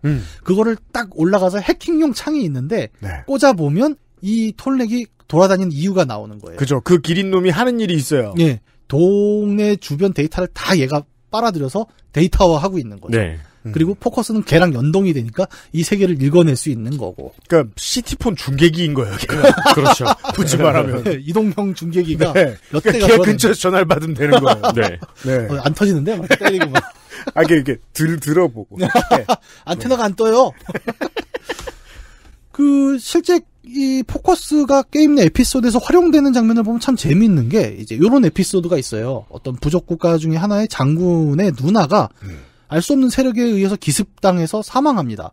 장군은 이게 어떤 놈이 기습했는지 몰라요. 그래서 그렇죠. 에일로이를 불러다 이걸 좀 확인을 해달라라고 물어봅니다. 그럼 에일로이가 찾아가서 단서를 아까 포커스를 이용해서 다 볼 수 있다 그랬잖아요. 그럼 안 보이는 것들 뭐 혈흔 같은 것도 다 찾아냅니다. 네. 그러면서 사건을 재구성해서 이거 누가 어디로 데려갔다. 아직 니네 누나 살아있다. 이러면서 추적을 한단 말이에요. 남들이 안 보는 걸 혼자 보죠. 예.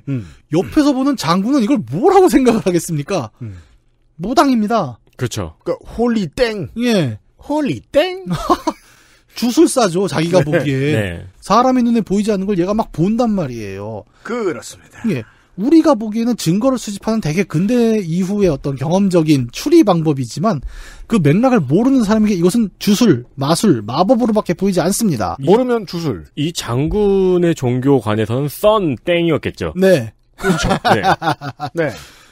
이걸 보면은 이제 우리 그 SF 작가들이 얘기하는 거 있잖아요. 충분히 발달한 기술은 마법과 구분할 수 없다.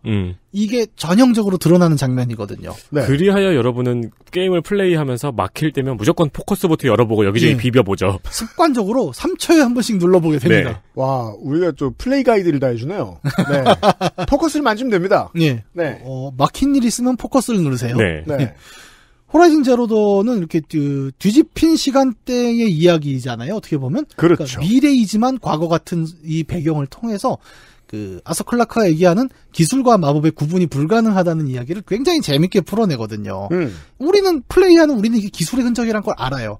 하지만 게임 속의 인물들은 이게 뭔지 모릅니다. 아니 당장 기계를 잘 모르는 동세대인들에게 마법처럼 보이는 어떤 것들을 설명해 주느라 피곤할 경험이 있잖아요. 우리는. 아, 그렇죠. 네. 그래서 우리 가끔 그런 상상을 하잖아요. 뭐요? 지금의 휴대폰을 들고 20년 전 과거로 돌아가면 나 혼자 얼마나 신날까.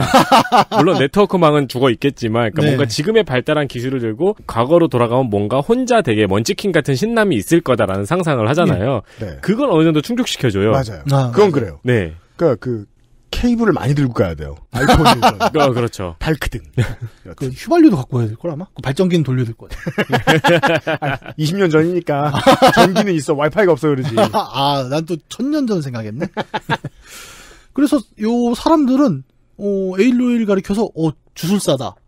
혹은 뭐 선지자다. 네. 약간 이런 식으로 바라보게 됩니다. 그러니까 단순한 전사의 개념이 아닌 거예요. 그렇죠. 포커스를 찾기 때문에. 네. 여기 이제 덧붙여서 얘기할 수 있는 게 이제 초반부에 이제 이야기가 밝혀지면서 나오는 것 중에 하나가 에일로이는 사람에게서 태어난 아이가 아닙니다. 그렇죠. 처음에는 그 얘기가 안 나오고 예. 얘가 배척을 당해요. 예. 근데 여기는 이제 여성 중심의 사회잖아요. 예. 그래서 제일 나쁜 말이 노라족의 단어로 표현하면 엄마 없는이에요. 예. 엄마 없으면 천민이에요. 그걸 벗어나기 위해서 이 아이는 전사가 됐는데 그렇죠. 성공을 하다 보니 주술사 취급을 받았더라 뭐 이런 거거든요. 예. 그래서 이제 그게 초중반에 밝혀지는 내용에 따르면 얘는 어머니가 누군지 모르는 애라서 아까 말씀드린 대로 그러니까 약간 부족의 외부인 취급을 받았지 않습니까? 그리고 초반 튜토리얼쯤에 발생하는 그 성인식 겸 전사 임명식에서 적들에게 습격을 받아요. 네. 알 수 없는 이유로 갖고 그 전사 후보자들이 많이 죽는단 말이에요.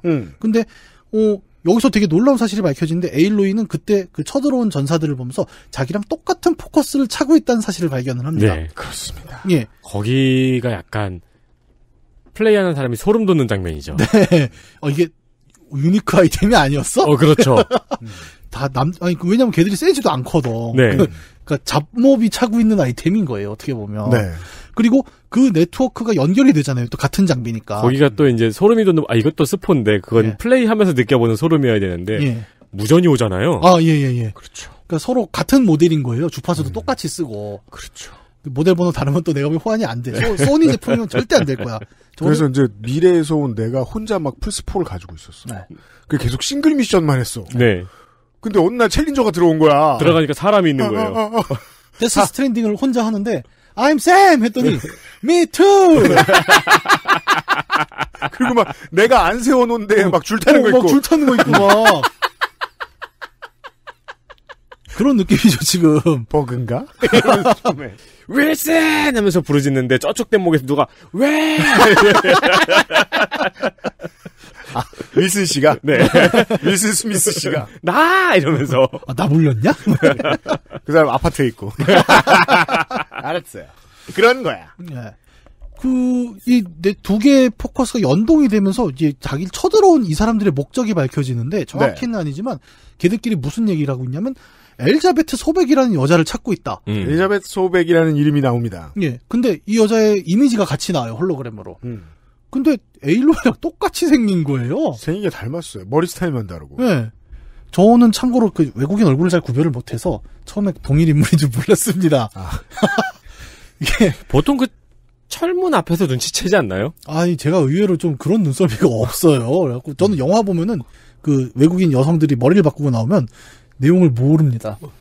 그건 뭐 아내의 유혹이네요. 네. 그렇죠. 나는 되게 점 찍어도 모르고. 네. 진짜 머리 좀 안 바꿨으면 좋겠어. 진짜. 이런 사람이 덜어 있어요. 예. 나만 그런 게 아니더라고. 그게 또. 근데 어쨌든 뭔가 자기를 닮은 사람을 추적하고 있었다는 사실을 아니까 소름 돋지 않습니까? 그래서 이제 마을 장로들한테 얘기를 해준단 말이에요. 그 장로들이 허허 이제 진실을 밝혀야 될 때가 왔구만 이러면서 그 에일로이를 지하 유적에 데려가는 거죠. 그렇죠. 유적 앞에 세우니까 자연의 어머니잖아요. 그 목소리는. 네. 에일로이에게 유전자 검사를 시작합니다. 를 들어가게 됩니다. 그러니까 에일로이가 섰는데 이 장로들 입장에서는 평생 동안 안 나온 멘트가 나오는 거예요. 이게 얘가 걔야? 이제 그 사실을 깨달은 거죠. 신이 선택한 아이가 된 겁니다. 갑자기. 그러면서 뭔가 막 삐릭삐릭삐릭 왜 조명 막 왔다 갔다 하고 그렇죠. 막 굉장히 익숙한 뻔한 장치들을 돌다가 갑자기 이런 얘기를 해요. 알파 레지스트리가 손상되었습니다.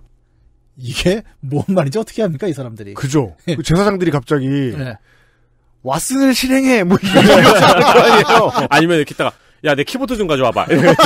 커맨드 R, 윈도우즈 R, REG 에디트. 이게 어려운 건 합니다. 왜냐하면 요즘 시대도 이 말이 뭔 말인지 모르는 경우가 많기 그렇죠. 때문에. 그렇죠. 사실 저도 몰라요. 그 당대는 정말 당황스러운 소리가 나온 거죠. 이게 뭔 말인지 모르니까 어쨌든 장로들은 뭔가 새로운 멘트를 했다는 거예요. 변화가 있다. 그리고 우리 부족의 비밀의 파헤칠 열쇠가 여기 있구나를 알고 갑자기 막 그 약간 외부자로 취급받던 애를 그 자리에서 부족의 탐색자, 추구자 이런 걸로 임명을 하면서 그렇죠. 이렇게 얘기를 해요. 가서 알파 레지스트리를 찾아와라. 그렇죠. 그게 뭔진 모른다. 오지명 씨가 분했던 의자왕처럼. 야, 네가 가서 거시기 해야겠다. 이제 뭔지 모르겠지만 네 거시기 해야겠다. 예. 네. 그래서 어쨌든 출생의 비밀도 갖고 있었는데 뭔가 이제 비밀에 연관이 있었다는 사실이 발견이 됐고 심지어 주술사로서의 그 유물까지도 갖고 있는 동시대인들이 보면 마법사라고밖에 생각이 안 되는 이 인물이 이제 알파 레지스트리가 뭔지를 찾으면서 여정을 시작을 하게 되는 거죠. 그렇죠. 그리고 그렇게 나간 세계에는 기계라는 존재가 위협으로 다가옵니다. 네, 맞아요. 기계. 이제 호라이즌 제로던 세계의 한 절반을 구성하는 기계 얘기를 좀 해보죠. 네. 앞서 말한 대로 이 세계에는 이제 그 거대하게 살아 움직이는 것 같은 기계들이 저는 야수예요라는 인식으로 길가를 돌아다니고 있습니다. 심지어 길들여서 탈 수도 있어요. 말 같은 그 기계들은. 네. 맞아요. 그리고 그 말을 안 타면 굉장히 멉니다. 그래서 맞아요. 엉덩이를 계속 봐요. 네. 엉덩이가 약간 굉장히 탐스러워요. 때리고 싶게 생겼어요. 근데 기계라 때리면 아픕니다. 손이 아픕니다. 예. 기계 엉덩이. 왜 레데리에서 계속 말 엉덩이 보고 있는 것처럼 한참 보고 있잖아. 머신에스. 뭐야 이게 그러니까 저는 아무 스포 없이 봤어요. 그래서 야 이거 뭐 되게 평화로운 마을에서 하는 매드맥스인가 보다. 아 그럴 수도 있겠네.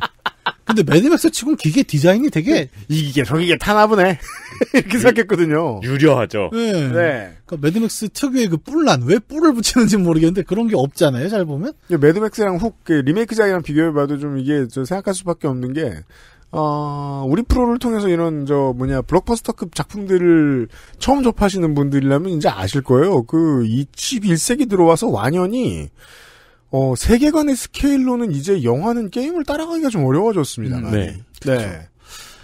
이 세계의 대부분을 구성하는 이 기계들은 아까 얘기한 대로 야수를 좀 따라한다 그랬잖아요. 근데 따라하는 정도가 어느 정도면 이제 초식동물 같이 생긴 야수들은 정말 초식동물처럼 행동합니다. 네. 가까이 가도 공격도 안 해요. 근데 육식동물처럼 생긴 애들은 달려와요. 날 멀리서만 봐도 쫓아서 일단 물어 죽이려고 합니다. 기계 디자인은 참 멋있죠. 우리 그렇죠. 아까 뭐 얘기도 했지만 요게 약간 떠오르는 게 그 80년대 장난감 중에 조이드라고 있죠. 그 부자만 갖고 있었던. 예, 뭐야 그게? 정말 부잣집 완구였어요. 네. TV 광고도 했거든요. 그렇죠. 근데 이 조이드가 뭐냐면 공룡의 모습을 한 기계 야수 로봇 장난감이었어요. 저는 이거 얼마나 가난했는지 지금 처음 봐요. 이게 뭐야? 이게 TV에 가끔 이쁘게 나왔어요. 생겼다. 이건 진짜 인기 있는. 네. 근데 진짜 비쌌던 장난감이죠. 네. 근데 디자인을 보면은 또 당시 애들이 또 기계도 좋아하고 공룡도 좋아하잖아요. 그렇죠. 보통 이 두 개가 섞였고 굉장히 높은 인기였어요. 그리고 인기가 높으니까 가격도 높았고. 그렇군요. 네. 그리고 호라이즌 제로돈의 기계 디자인은 여기랑 굉장히 비슷합니다.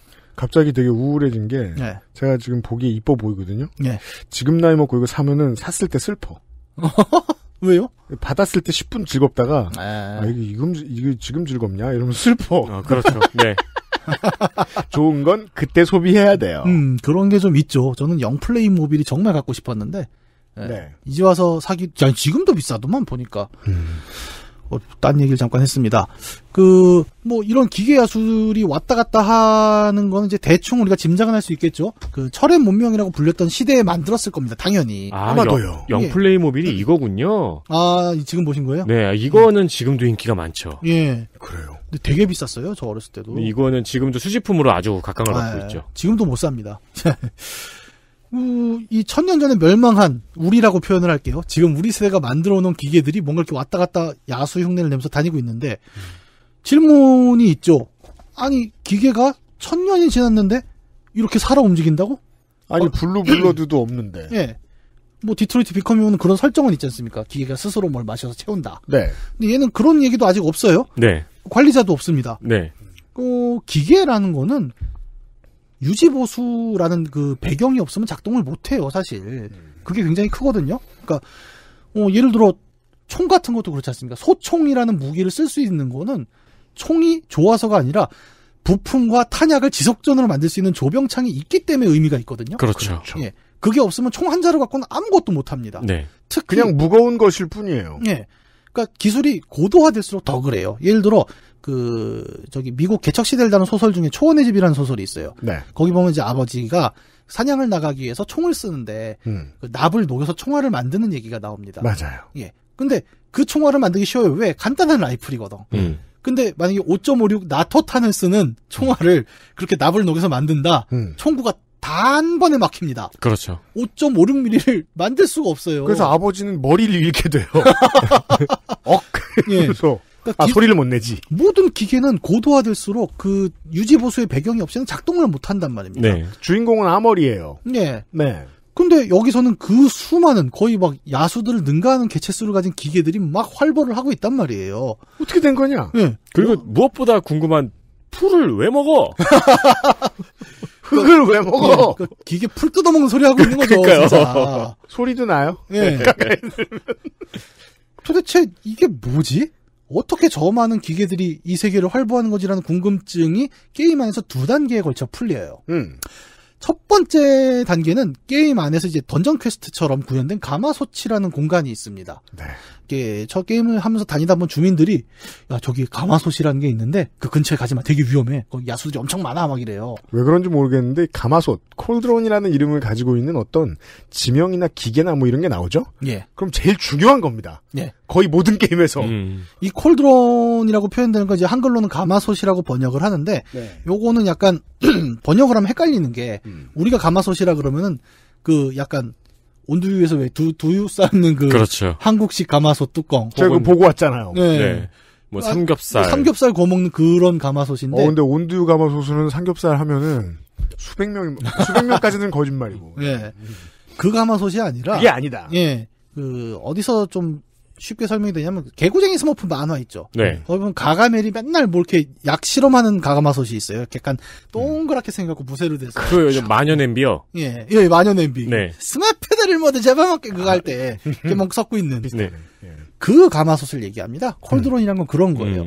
그래서, 콜드론은 약간 마법적인 의미가 있죠. 뭔가 새로운 걸 만들어내는 연금술의 콜드론인 거고, 비슷한 개념이 어디 나오냐면 이제 다른 게임, 이제 문과 영웅 액션 게임 앨런 웨이크에 콜드론 호수가 있습니다. 네.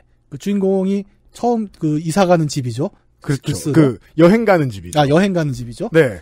거기에서 콜드론 호수가 없는 환영을 만들어내서 아내를 빼앗아 가죠. 그걸까지 얘기하면 어떡해. 그게 이야기의 시작이야. 그렇구나. 그리고 어차피 앨런 웨이크가 뭔지 아무도 몰라요. 제가 세상에서 제일 길게 플레이한 사람일 거예요, 앨런 웨이크를. 여튼. 근데 진짜 그 마녀 냄비는 항상 신비한 존재였던 게, 옛날 만화에서 그 마녀 냄비가 나오잖아요. 항상 도마뱀이 들어있었어요.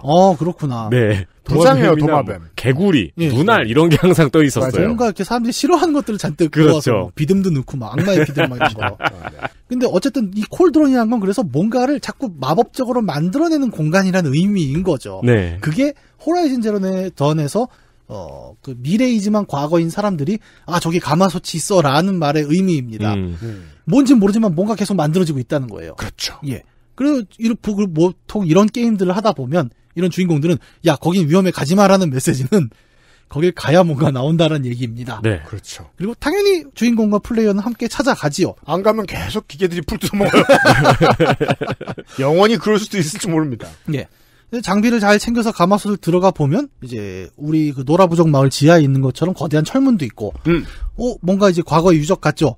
이제 백도어를 타고 모든 또 던전에 또 백도어가 있죠. 그럼요. 백도어를 타고 들어가서 가마솥 안을 가보면 이제 깜짝 놀라는 장면인데 우리에게 매우 익숙한 장면이 나옵니다. 네. 그 안은 공장이에요. 네. 그리고 정확히 우리 시대 공장이라기보다는 조금 더 뒤 한 디트로이트 비컴 휴먼의 시대 그렇죠. 쯤일 것 같은 자동화된 공장이 쫙 펼쳐집니다. 네. 로봇팔과 컨베이어 벨트 같은 게 막 자동으로 돌고 드론이 막 뭔가 물건을 옮기고 있어요. 그러면서 뭘 만들고 있는 거대한 공장이 아직도 움직이고 있습니다. 아디다스 스피드 팩토리입니다. 네, 그 공장이 아직도 움직이고 있는 그 공장이 1000년 동안 이지부스트를 만들고 있어요. 그렇죠. 꽉 차 있고. 네. 이지부스트의 하입은 완전히 똥이 됩니다. 그렇죠. 이 공장이 만드는 게 기계 야수인 거였죠. 네. 그 온 들판에 넘쳐나는 기계 야수의 배경은 결국 생산 공장 그다음에 생산 기지가 있었던 거예요. 있었던 겁니다. 네. 그럼 이제 왜 이게 가마솥인지 알게 되는 거죠. 사람들은 뭔진 모르지만 여기서 자꾸 나온다는 사실은 어렴풋이 짐작을 한 거예요. 근데 그거는 들어가 볼 수도 없고 무서워서 그냥 가마솥이란 게 있어라고 했는데 주인공은 거길 들어가 보고 사실은 주인공이 뭘 알았다기보단 우리가 알게 된 거죠. 그렇죠. 예. 그럼 포스트 아포칼립스물이 영화든 게임이든 익숙한 사람들은 유저들은 이런 궁금증을 갖게 됩니다. 네. 그래 뭐 연구 동력도 있을 수 있고 완전 자동화 공장도 있을 수 있어. 네. 근데 그렇다면 하나가 더 필요하잖아. 네. 이 공장이 돌아가야 하는 의지. 네. 의지는 자동으로 만들 수 없어요. 그렇죠.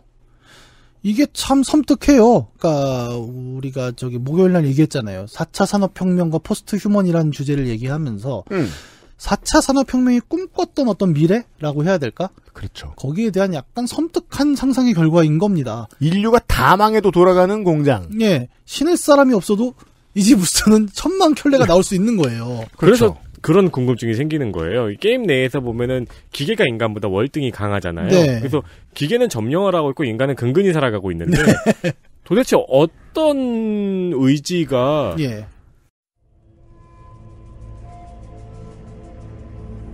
지구를 인간의 것이 아닌 기계의 것으로 만들려고 한 거지? 라는 궁금증이 제일 처음에 생기죠. 예. 그게 뭐 아디다스의 기술자일 수도 있고, 네. 뭐 일론 머스크일 수도 있고, 뭐 모르겠습니다 저는. 저 같은 빨갱이들은 다우존스라고 하죠. 월가의 의지죠. 월가의 의지일 수도 있겠습니다. 어쨌든 네. 만들었지만 인류는 끝끝내 통제하지 못했고, 네. 인류는 없어졌지만 그들은 살아남은 거죠. 네. 왜일까라는 이야기를 하게 되면서부터는 일단 스포일러 구간이 좀 들어갈 것 같습니다. 왜일지를 토요일 이 시간에 이야기를 해보도록 하겠습니다. 네. XSFM입니다.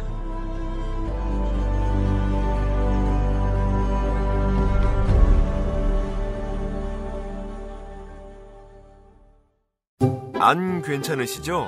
관절 건강에 도움을 줄 수도 있는 무르핀이라면 도움을 드릴 수 있어요. 관절 건강엔 무르핀이니까요. Maestro pasticcere. La pasticceria. 라 파스티체리아는 이탈리아 마이스트로에게 직접 수확한 파스티체레가 전통의 방식 그대로 최고의 재료와 함께 구우는 천연 발효 빵입니다. 일반적인 제빵에서 사용하는 이스트를 쓰지 않은 이탈리아 전통 방식의 천연 발효종을 사용한 지금까지 경험해보지 못한 풍미와 식감. 천연 발효빵이라 장기간 보관해도 맛은 그대로. 방부제를 전혀 사용하지 않아 건강에도 좋은 라 파스티체리아. 낯설은 만큼의 기대감. 이탈리아에서 온 케이크 라 파스티체리아. 구스베리 추출물로 모근을 더 건강하게, 자연 유래 성분으로 자극 없는 세정력, 뛰어난 보습 효과와 영양 공급까지. Big Green.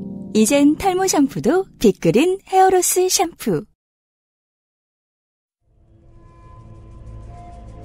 네. 이게요, 그냥 필드 사냥을 할 때는 팟캐스트가 좋아요. 맞아요. 그래서 아예 그냥 뭐 이제 내일은 주말이지 않습니까, 청취자 여러분?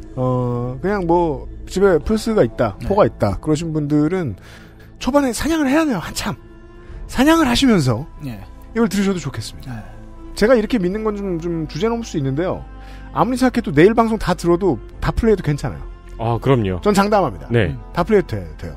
팟캐스트가 어떻게 그 액션을 다 전달을 할 수 있겠어요? 그럼요.